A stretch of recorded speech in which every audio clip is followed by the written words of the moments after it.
Brooke with Stable Canine Training here with another Have a Stable Dog tip. Today's tip is going to be about teaching a sit-stay. So reasons you might want to teach a sit-stay, there's a lot of them. You maybe want to compete in obedience. Maybe you just want a dog that has some impulse control and patience while you're putting on your jacket and grabbing your purse. And maybe you have a dog that's excitable, gets really excitable about guests. That's what this dog does. You want a dog that has manners in public. Maybe you want to take your dog to a store with you, and while you're paying at the register, you want your dog to hold a sit-stay and to be patient and calm, versus buzzing around, pulling on the leash, trying to approach people, sniffing things like she's doing right now. It just it gives them a job to do. It gives them a duty. It teaches them to hold still. It teaches them patience. So I'm going to show you how I teach that. This dog is very beginning stages, so she doesn't know this. She's young. I just started this with her in the last day or so.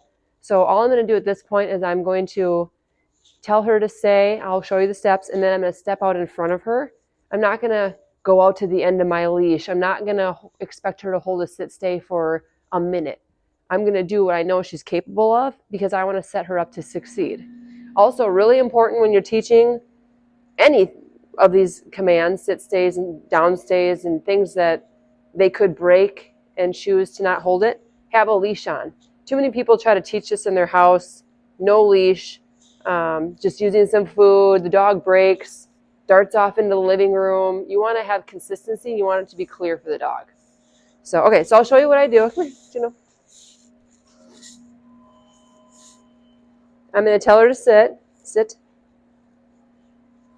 And then I use a hand signal in front of the face. I do that because I want them to be able to, in case I'm in an environment where they can't hear me, especially in the beginning stages, I really want them to be clear on what I'm asking. So I'm going to say, stay.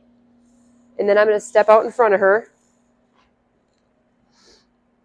And if she gets up, I'm just going to mark it with a no, and I'm going to go back and do an upward pressure to put her back into the sit. That was just a little reminder. Now when I go back, free.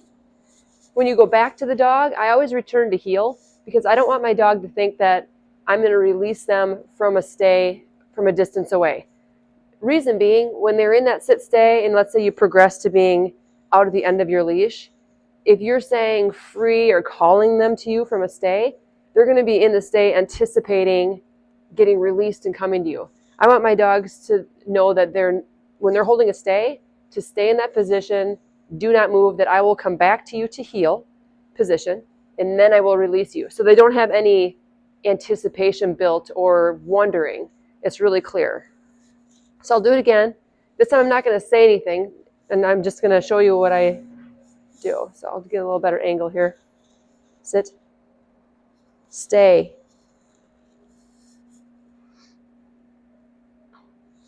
Good.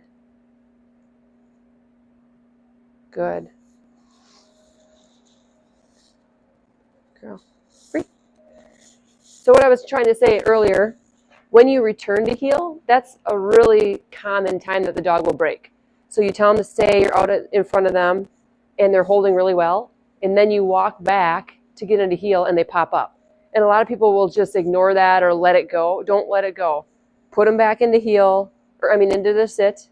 Maybe step away again, come back to heel. Make sure they hold that until, if you noticed, you maybe couldn't have heard me, when I come back to heel, I give her a little scratch on the side of the head. I tell her good, and then I release her with my release word is free.